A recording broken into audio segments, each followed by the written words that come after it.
Hey, and welcome to Marriage Minutes at its Pace. And this week we're going to talk about the married single parent. You changed it on me from a Yeah, single mom. Huh? yeah. So basically, this I was listening to or saw a reel on Instagram, and it was talking about how the young lady was talking about her husband, and the reel showed constant pictures of the things that he was doing with his daughter, bathing her, changing her diaper, combing her hair, taking her places. And she was talking about how the statistics indicate that there are so many more single married women out there than there are who have husbands who are helping them to do things. And so I wanted to talk a little bit about that topic of being a single parent, but you're married. So, what do you do when you are in a relationship with your spouse and you all have children that are yours together?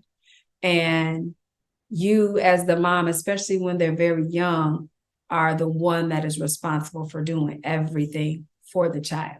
The husband primarily maybe takes care of things outside the house and goes to work, but it's your role as the manager to keep everything in the house good, to wash the baby's hair, to bathe them, to dress them, to get them to school, to handle anything school wise. But yet you have a spouse. Like, what do you do? And I don't know that I have a good answer for that because I didn't have a spouse that was like that. My husband equally participated in every part of my daughter's life, except when he ran out the ran out the room when I first had him. But other than that, he's he's been on board ever since. It is true. But he has recovered from that. I mean, Mark has changed diapers, combed hair, bathed, and on up into her teenage years. He has just done it. He's still partner. He was partner here the other day, and I thought that was the coolest thing ever. Takes her to school. He's just an awesome dad. So I don't know what you do. Can you share some insight on how somebody could manage that? I think it comes down to what the expectations are, and if those expectations are communicated. You can't just assume that everybody knows how to assume the role of a parent. One, based upon their own marriage, their own parent picture of what they experienced growing up, be it good or bad. And then two, I just think it's the communication that needs to go forth, what the expectations are.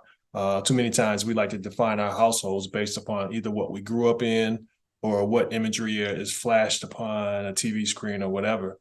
And it may not work well for your household. And so you have to be thoughtful about what works well for us. For me, I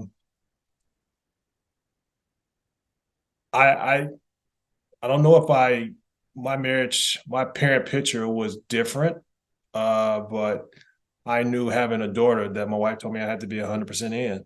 And so But what did that come from, even though? Why did I tell you that? Why was I so passionate about because that? of based upon what you experienced as a young girl growing up, and what that would mean for a young girl to have her dad be an integral part of her life.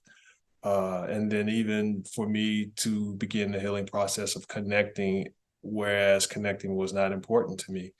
And so there's a lot of factors that play in. So I think, if you really want to pull back the covers and look at it, it may not even be about the kids. It's about maybe some unresolved issues that may be present, that there may be a fear factor. I mean, there's a lot of different things you can really look at, but you have to have that conversation in love, in an environment that's conducive to being able to share and give and understand and speak in love. Yeah. And it's all about relationship. If the relationship is not there between the two of you, then it's hard to have a conversation about that because it's going to feel as though you're attacking. And when someone's attacked, they're either going to thwart or they're going to come out back out.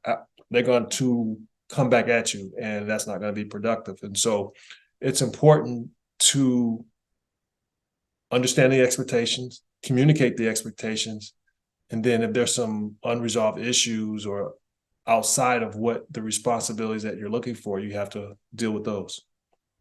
Yeah, and I think that it's cool when Paul talked about the character. You will win people over by your character, and I say that because I think that a person who's feeling like that, they're going to have the tendency to lash out in some way or respond in a way that's negative because they're hurting, because they feel like they're being dismissed or abused or whatever, and they may be. But again, the way you go about it is not to come out and point the finger, because it's going to get worse instead of get better.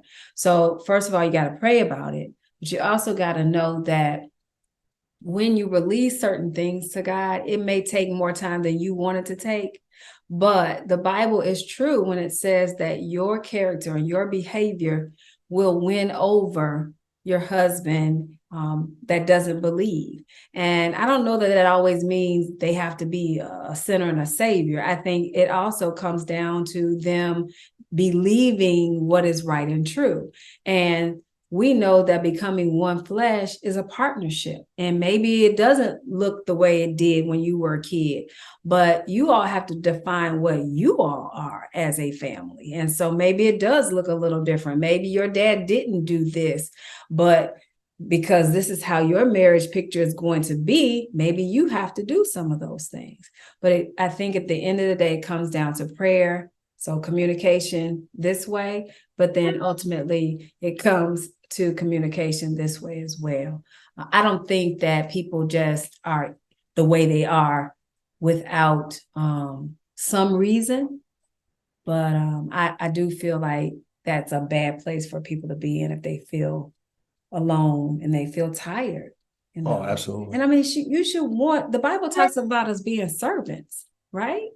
And so how are you a servant to one another if you see your spouse over there struggling because they're doing 190% of the work and you're only doing 10? And it's not to minimize what that 10 is. Right. I think it's giving just small responsibilities to build momentum and victories, and sometimes showing, hey, can you do this? And the end result has to be the end result. If you're trying to control it, that they have to do exactly how you're doing it, then that's defeating the purpose. You have to give small wins. Let's get the small wins. Let's get the momentum going. And then you have to speak life, into the situation. I'm sure I combed Aaron's hair and it wasn't always satisfactory. Oh, no, it was. It's better than mine. He parts better than I do. But what I'm saying is you just have to be accepting that the effort was there and the heart and the motive was pure. The end result may not necessarily be how we wanted it, but it got done. I'll end with 1 Peter 3:1. It says, in the same way, you wives should be willing to serve your husbands. Then even those who have refused to accept God's teaching will be persuaded to believe because of the way you live. You will not need to say anything. Now, that's a strong woman to be able to do that, because if you're like me, you're ready to commentate about everything. But God is telling you right there that it's going to be hard, but you can do it. And your behavior has the proclivity to change your husband's heart, not your words. Yep. So single parent. That's tough, though. It's tough. It's hard work, but God is able. What can they do, though, other than pray? Can they get can they collaborate with other moms and they babysit for one another or something so they can get some stuff done? I mean, you got to figure some stuff out so that you won't lose your mind too. Utilize your resources, utilize those who are in your corner to assist. But maybe there's something in your spirit or how you carry yourself within your marriage that you may need to be introspective of and see if there's something, God, show me something that I may be doing this, having this be out of whack. Yeah.